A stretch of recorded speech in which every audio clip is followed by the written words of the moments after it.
நம்மளுக்கு 10 நிமிஷத்தில் முறுமுறுப்பான ரவா வடை ரெடி. எப்படி செய்யுதுன்னு பார்க்கலாமா?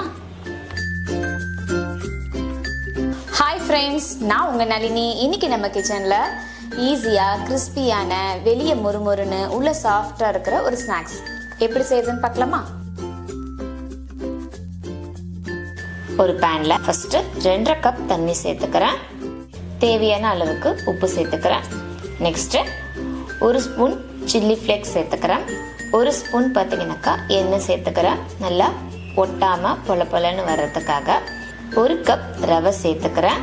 இது எல்லாமே நல்லா மிக்ஸ் பண்ணிக்கலாம். இது பார்த்தீங்கன்னா நமக்கு நல்லா பொலன்னு வரணும். அதாவது நம்ம ரவை உப்புமா செய்யறதை விட கொஞ்சம் பொலன்னு இருந்தால் நமக்கு வடைக்கு பார்த்தீங்கன்னாக்கா நல்லாயிருக்கும். இதில் 1 டேபிள் ஸ்பூன் அரிசி மாவு சேர்த்து நல்லா பிசைஞ்சிக்கலாம். நெக்ஸ்ட்டு ஒரு பேனில் தேவையான அளவுக்கு எண்ணெய் சேர்த்துட்டு ரவை மாவு பார்த்தீங்கன்னாக்கா உருண்டையாக திரட்டிட்டு எண்ணெய் தொட்டுட்டு ஹோல் போட்டிங்கன்னா நல்லா ஹோல் வரும், கையில் ஒட்டாமல்.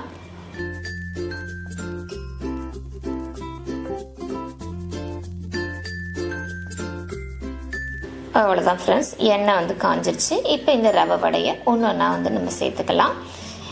எண்ணெய் பார்த்தீங்கன்னாக்கா நல்லா ஹை ஃப்ளேமில் வச்சு பொரித்து எடுத்துக்கோங்க.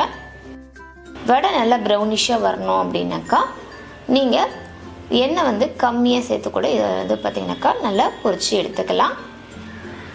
அவ்வளோதான் ஃப்ரெண்ட்ஸ், ரெடி ஆகிடுச்சு ரவை வடை. இதில் கடைசியாக பார்த்தீங்கன்னாக்கா நான் மிளகாய் தூள் ஸ்ப்ரிங்கிள் பண்ணிக்கிறேன்.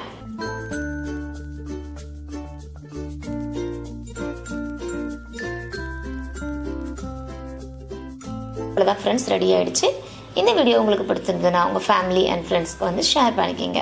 நம்ம சேனலை சப்ஸ்கிரைப் பண்ணிக்கோங்க. தேங்க்ஸ் ஃபார் வாட்சிங். பாய்.